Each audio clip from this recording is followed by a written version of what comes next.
욥기는 신구약 성경 전체를 통해서 볼 때 가장 특이한 성경이라고 말해도 잘못이 아닙니다. 전체가 42장까지 있습니다. 그 중에 욥에 관한 서사는 3장에 불과합니다. 1장, 2장, 42장. 나머지는 몽땅 다 무죄한 이의 재난이라는 주제로 진행되는 신학 논쟁입니다. 신학 전문 용어로 신정론, 테오데시라고 불러요. 아주 심각한 신학 논쟁입니다. 재난이, 욥이 당한 재난, 고난이 죄가 원인이다라거나 아니면 단련이다. 그래서 너를 더 좋은 신앙인으로 만들기 위한 것이라고 하는 친구들의 논리를 욥은 받아들이지 않습니다. 자신이 완벽하게 깨끗한 인간은 아니지만 이러한 재난을 받을 정도로 죄를 지은 게 아니다. 이 주장을 끝까지 밀고 나갑니다. 욥은 마지막 42장에서 그렇게 기세등등하던 태도에서 갑자기 바꿔서 자신의 잘못을 인정합니다. 3절이에요. 42장 3절 이렇습니다. 무지한 말로 이치를 가리는 자가 누구니까? 자기 자신을 가리키죠. 나는 깨닫지도 못한 일을 말하였고 스스로 알 수도 없고 헤아리기도 어려운 말을 하였나이다. 뭣도 모르고 말을 했다는 얘기입니다. 욥은 앞에서 친구들에게만 자기의 정당성을 이야기한 게 아니라 하나님을 향해서도 좀 그렇게 거칠게 표현하면 삿대질을 하면서 이렇게 하면서 이런 재난을 내가 당한 이유를 도대체 알 수 없다. 그렇게 따지듯 말한 사람입니다. 이렇게 될 바에야 태어나지 않은 게 차라리 나은 거 아니냐 이렇게 탄식했습니다. 하나님의 선한 창조를 부정하는 발언이었어요. 그렇게 당당했던 욥이 이제 자신의 깨닫지도 못한 일을 그냥 마구 쏟아냈고 알지도 못한 일을 떠들어서 부끄럽다 이렇게 얘기하는 겁니다. 6절에서는 다음과 같이 자신의 잘못을 더 분명하게 말합니다. 그러므로 내가 스스로 거두어드리고 티끌과 제 가운데에서 회개하나이다. 반전인 거죠. 그토록 처절하고도 줄기차게 자신의 의로움을 포기하지 않은 채 친구들과 논쟁을 벌이던 욥이 자기 주장을 거둬들인 겁니다. 급기야 티끌과 제 가운데서 회개하겠다고 고백합니다. 여기서 티끌과 제는 한편으로 이 욥이 악성 피부병으로 인해서 마을에서 격리됐다는 그의 실존을 가리키기도 하고 더 나아가서 모든 인간의 궁극적인 미래를 암시하기도 합니다. 자기 자신을 티끌과 재의 수준으로 끌어내릴 때면 회개할 수 있고요. 그런 수준의 회개만이 참된 회개라는 뜻일지 모릅니다. 이 이야기는 설교 후반부에 한 번 더 언급될 겁니다. 욥이 회개하게 된 이유는 무엇일까요? 그렇게 갑자기. 그 이유에 해당하는 이야기가 본문에는 나오지 않습니다. 친구들과의 논쟁은 37장에서 끝났어요. 굉장히 깁니다. 서로 자기 주장만 내세웠지 서로의 생각을 좁히지는 못했습니다. 다 괜찮은 사람들인데 결국 생각을 좁히지 못해요. 38장부터 여호와 하나님이 이 논쟁에 개입합니다. 그게 41장까지 이어져요. 4장에 나옵니다. 이 내용은 주로 욥을 향한 하나님의 말씀입니다. 몇 구절만 인용하면 다음과 같습니다. 38장 4절. 내가 땅에 기초를 놓았을 때 네가 어디 있었느냐? 네가 깨달아 알았거든 말할지니라. 39장 19절. 말의 힘을, 말이요, 잘 달리는 말의 힘을 네가 주었느냐? 목에 흩날리는 갈기를 네가 입혔느냐? 41장 1절. 네가 낚시로 리워야단, 악어라는 뜻으로 번역될 수 있다고 각주가 달려 있습니다. 끌어낼 수 있겠느냐? 노끈으로 그 혀를 맬 수 있겠느냐? 장엄하고 신비한 자연 세계에 대한 묘사입니다. 욥기에는 이런 묘사가 여기에만 나오는 게 아닙니다. 이미 앞에서 욥은 그 말을 했어요. 하나님께서 산을 무너뜨리고 산사태죠. 화산 폭발 그런 것들이요. 해를 뜨지 못하게 하고 별들을 가두신다고 발언했습니다. 9장 10절. 이것도 욥의 발언입니다. 측량할 수 없는 큰 일을, 셀 수 없는 기이한 일을 행하시느니라. 이 욥만이 아니라 욥을 비난했던 친구 소발도 비슷한 말을 했습니다. 11장 7절이에요. 네가 하나님의 오묘함을 어찌 능히 측량하며 전능자를 어찌 능히 알겠느냐? 생명의 비밀을 네가 알겠냐? 그런 뜻이에요. 당시 경건한 유대인들은 누구나 이런 마음가짐으로 살았습니다. 오늘 우리들에게 필요한 거죠. 이미 알고 있던 말씀들이에요, 이거는. 이걸 다시 들었다고 해서 갑자기 생각을 바꾼다는 것은 좀 비하기 심해 보입니다. 욥이 회개한 실제적인 이유는 뭘까요?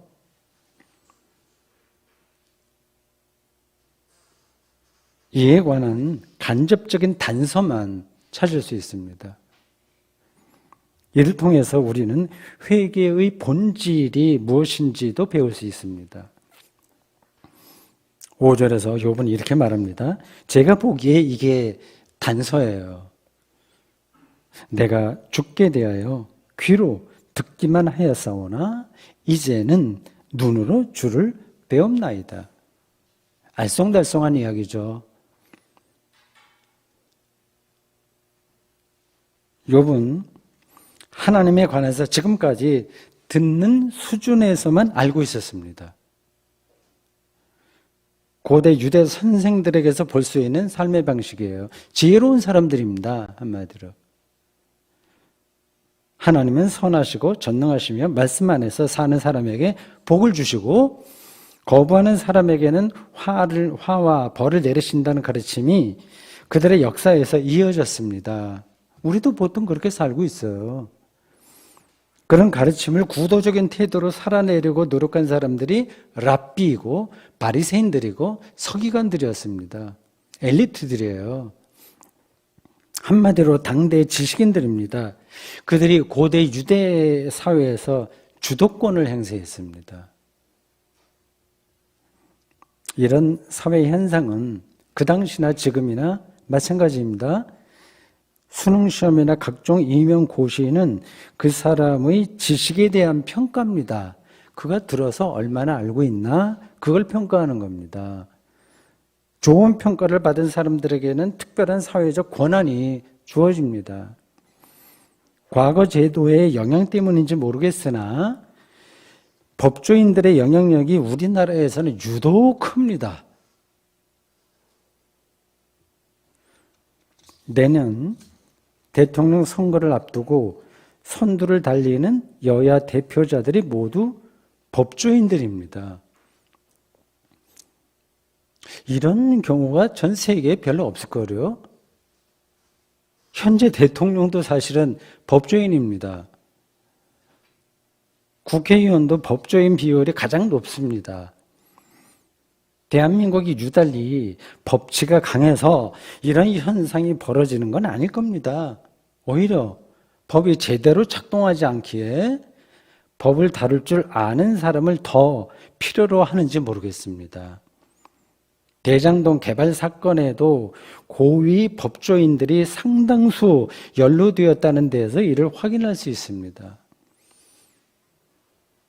다른 영역에서도 마찬가지예요. 들어서 많이 아는 것으로 평가받는 사람들을 우대하는 세상입니다. 세상이 그렇게 돌아가게 돼 있습니다. 제가 그거를 부정하는 게 아니라 현상을 얘기하는 것뿐입니다.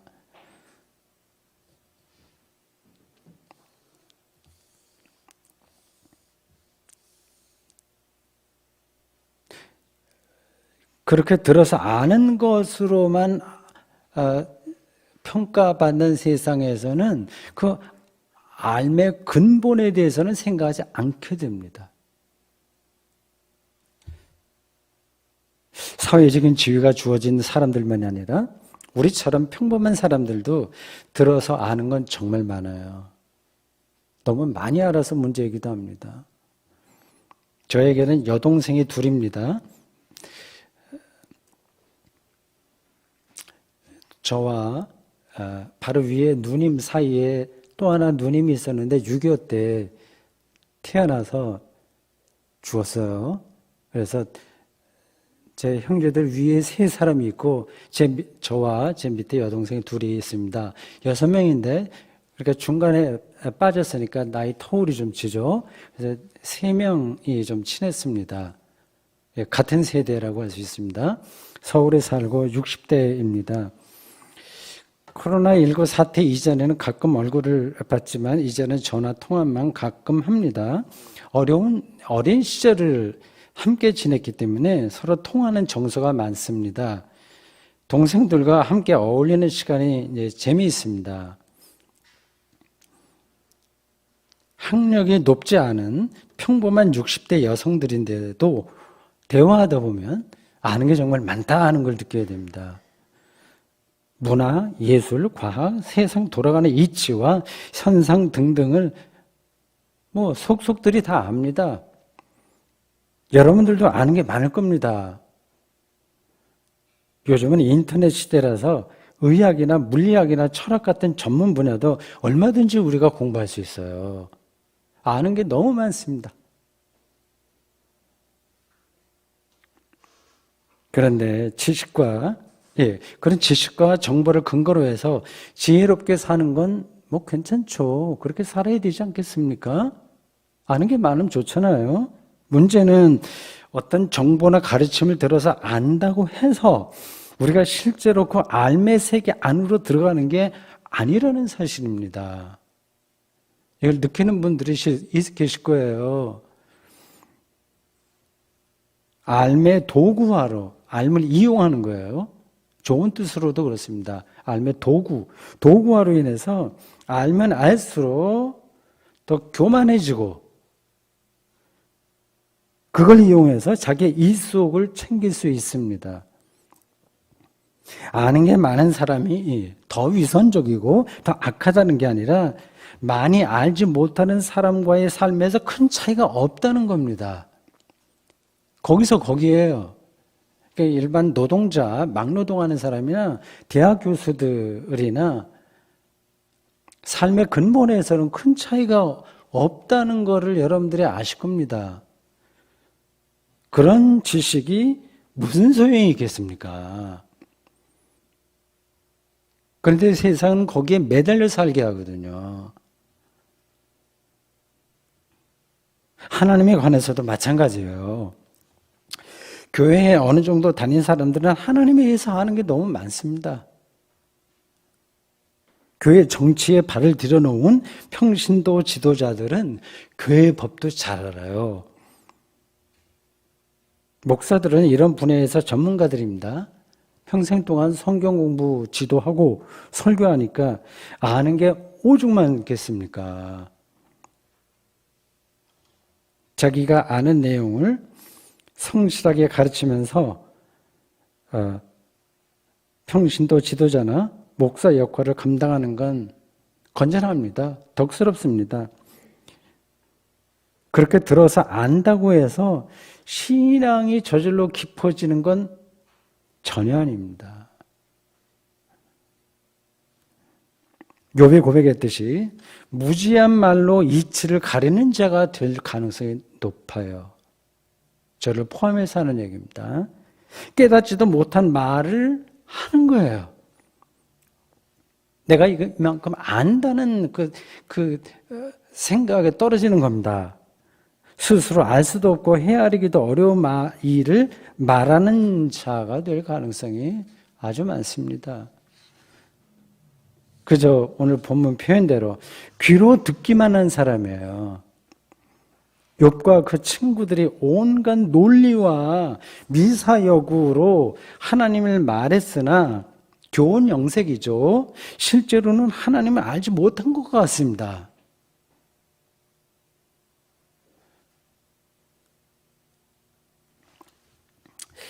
간단한 예를 들어서 우리 기독교 신앙에서 세례 있잖아요. 모르는 사람이 어디 있습니까? 여기 다 세례 받으셨죠? 예수 그리스도와 함께 죽고 그와 함께 다시 살았다는 기독교 의식이 세례입니다.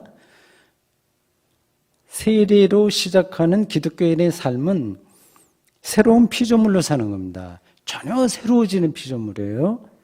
이 사실을 우리가 알고 있으나 우리는 전혀 새롭게 살지 못합니다.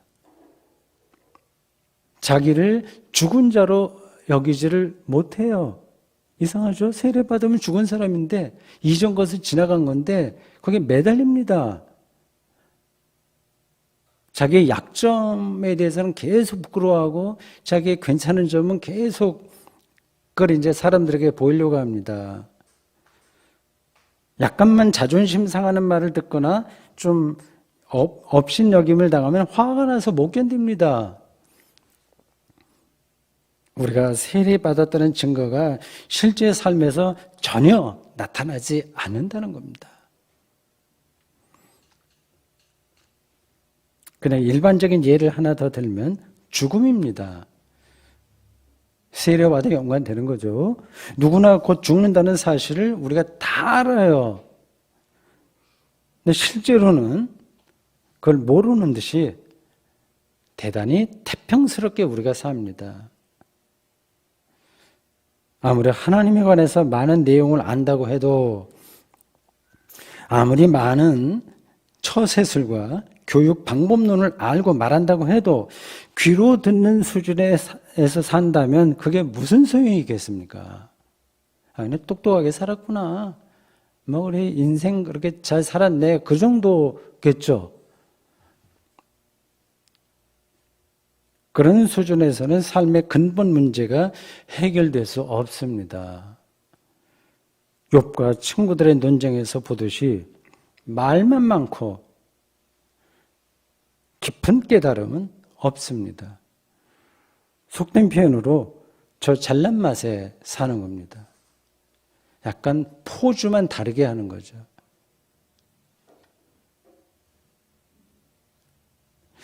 세상이 다 그렇게 돌아가니까 어쩔 수 없는 거 아니냐 이렇게 생각하는 분들이 많을 겁니다. 저도 그런 생각에서 완전히 벗어나지는 못한 사람입니다. 그런데 우리가 하나님을 믿지 않으면 모를까?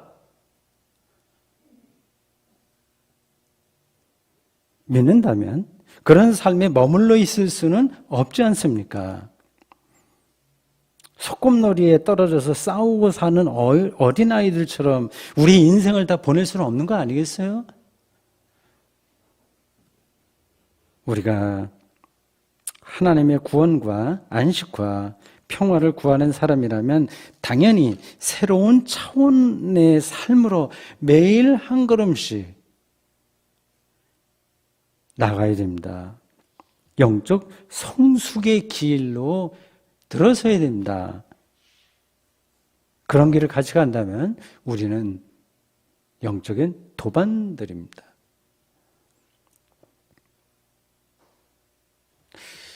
그 새로운 차원의 삶은 하나님을 오늘 욥의 고백대로 눈으로 보는 겁니다. 앞에 들음은 풍문이라고 한다면 여기서 봄은 한자로 견, 볼견, 그리고 볼관, 견, 관 다 본다는 뜻이죠. 그런 겁니다. 이 들음은 알미 도구에 떨어지는 차원이라면 그걸 이용하는 거라고 한다면 봄은 알미 삶의 실체가 되는 차원입니다. 이건 천지 차이예요.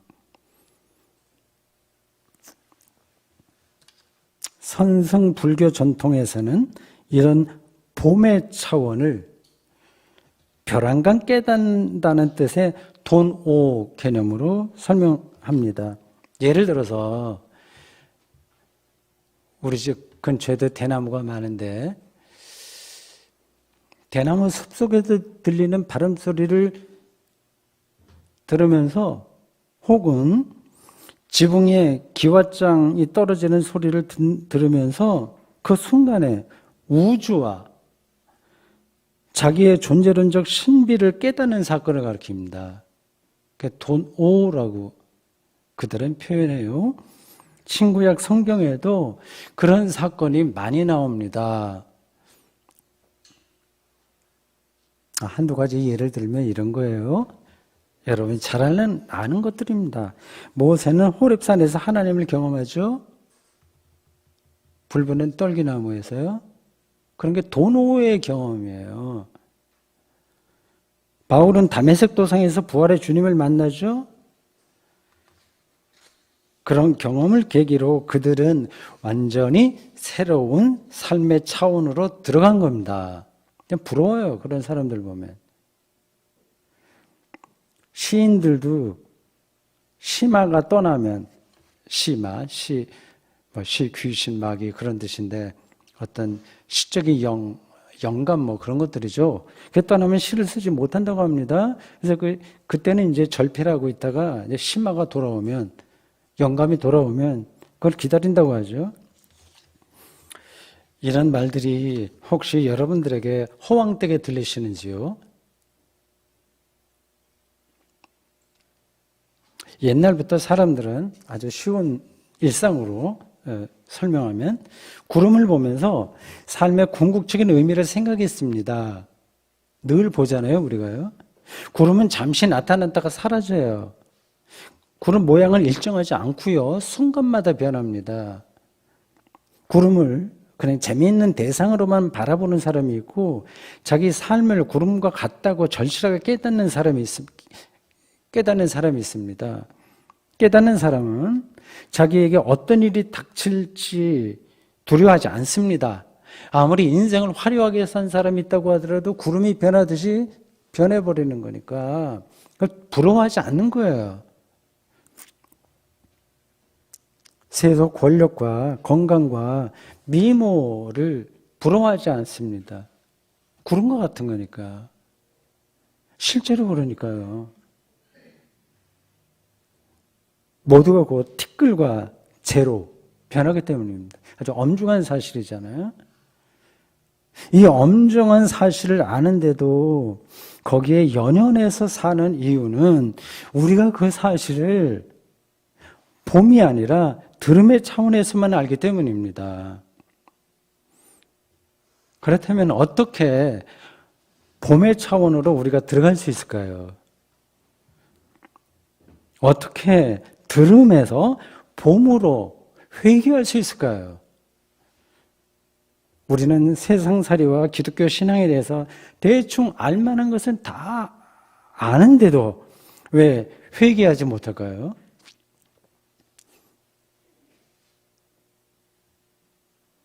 이유가 어디 한두 가지겠습니까?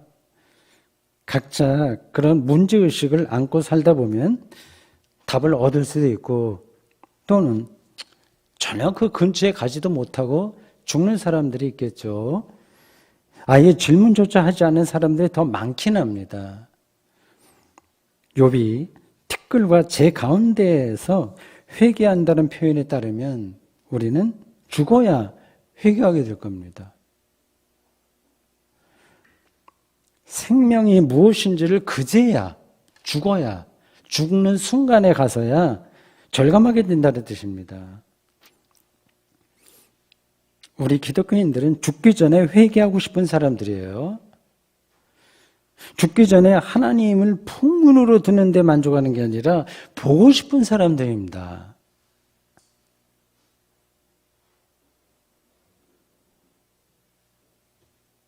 생명의 실체를 만나보고 싶은 사람들입니다. 그것이 곧 구원을 향한 열망이고 영생을 향한 열정입니다. 거룩한 열정입니다. 그러한 열망과 열정 없이 이 세상 살이를 우리가 어떻게 버텨낼 수 있겠습니까?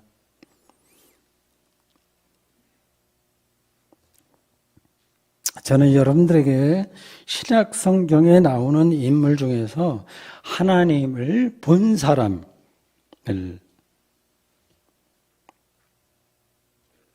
소개하겠습니다.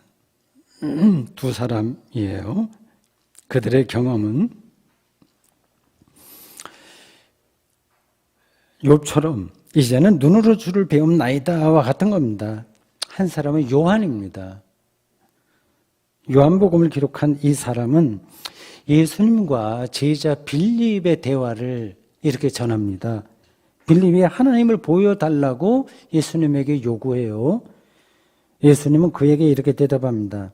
요한복음 14장 6절 나를 본 자는 아버지를 보았거늘 어찌하여 아버지를 보이라 하느냐. 제자들과 초기 기독교인들이 예수를 보이지 않는 하나님의 보이는 실체로 믿었다는 겁니다. 다른 한 사람은 바울입니다. 그는 고린도 교회 교우들에게 보내는 두 번째 편지에서 이렇게 말합니다. 고린도후서 4장 6절 어두운 데에 빛이 비치라 말씀하셨던 그 하나님께서 예수 그리스도의 얼굴에 있는 하나님의 영광을 아는 빛을 우리 마음에 비추셨느니라.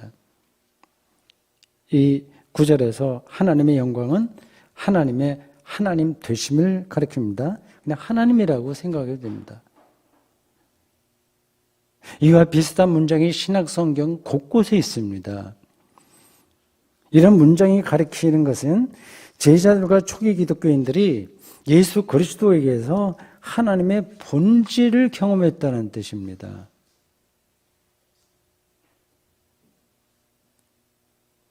그 본질은 곧 생명입니다. 참된 안식과 자유와 평화라고도 할 수 있습니다. 사람들은 생명을 파괴하는 세력에 둘러싸여서 삽니다. 우리가 다 그렇게 삽니다. 좀 다르게 살아보려고 하더라도 이 여러 가지 조건들이 우리를 막습니다. 자본주의 체제는 더 그렇습니다. 그 세력은 자기를 염려하게 만들고 계속해서 자기를 염려하게 만들고 죽음을 두렵게 합니다. 그러니 어떻게 해볼 도리가 없는 거예요. 늘 무엇을 먹을까 마실까 입을까 하는 염려에 안 할 수 없지만 치우치게 만듭니다. 다른 사람보다 물질적으로 더 넉넉하게 살지 않으면 뭔가 손해를 본다는 불안감에 사로잡히게 합니다. 죽음에 대한 두려움으로 평생을 에이 모르겠다 될 대로 되라 하는 심정으로 살든지 아니면 그 현재만 즐겁게 살면 돼 그렇게 몰두합니다. 또 어떤 좀 경건한 사람들은 하나님의 심판에 대한 공포로 인해서 종교적인 율법에 매달립니다. 생명이 풍요로워지는 길과는 거리가 먼 길입니다. 제자들과 초기 기독교인들은 예수님을 통해서 이런 세력에서 벗어날 수 있었습니다. 완전히 새로운 차원에서 하나님의 생명을 경험한 겁니다. 그래서 예수님을 본 사람은 곧 하나님을 본 거야. 그리고 예수의 얼굴에서 하나님의 영광이 나타났다. 이렇게 과감하게 선포할 수 있었습니다.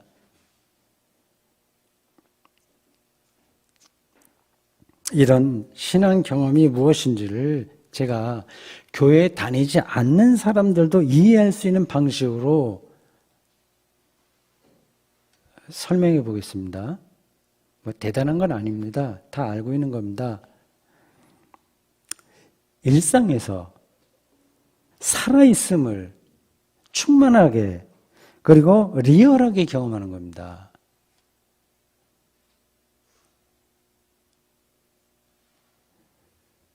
그 배가 고파도 굉장히 배가 고파요. 근데 살아있는 거잖아요, 그것도. 배가 고프니까 살아있는 거를 더 절실하게 느끼는 거 아닙니까? 늘 배불러 봐요. 어떻게 되나? 몸살이 나도 살아있으면 분명합니다. 제가 2019년도에 그 통풍 발작 4번인가 했는데, 그때 그런 가운데서도 이제 밤새도록 그 통증에 시달리면서도 살아있다는 사실이 놀라웠습니다. 고독해도 자기가 살아있다는 사실에 집중할 수 있다면 삶이 충만해지고 세상이 환해집니다. 노숙자들에게도 이런 경험이 가능한 거예요. 살아있음에 대한 경험이 이제 깊어지려면 이게 저절로 되는 게 아니거든요. 우주와 지구의 생명 현상과 일상에서 벌어지는 모든 소소한 일들과 자기가 얼마나 신비로운 존재인지를 욥처럼 듣는 정도가 아니라 눈으로 본다 말할 정도로 경험해야 됩니다. 저절로 되지가 않아요.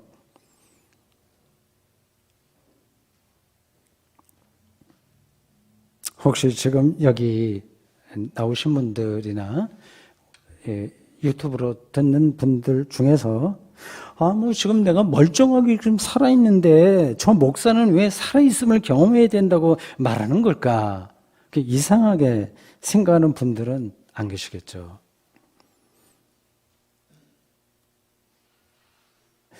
사랑하는 성도 여러분, 우리 기독교인은 예수 그리스도의 십자가와 부활 안에서 생명을, 즉 살아있음을 얻는다고 믿는 사람들입니다. 예수 운명 안에서 우리는 이미 생명의 완성인 영생을 얻었습니다.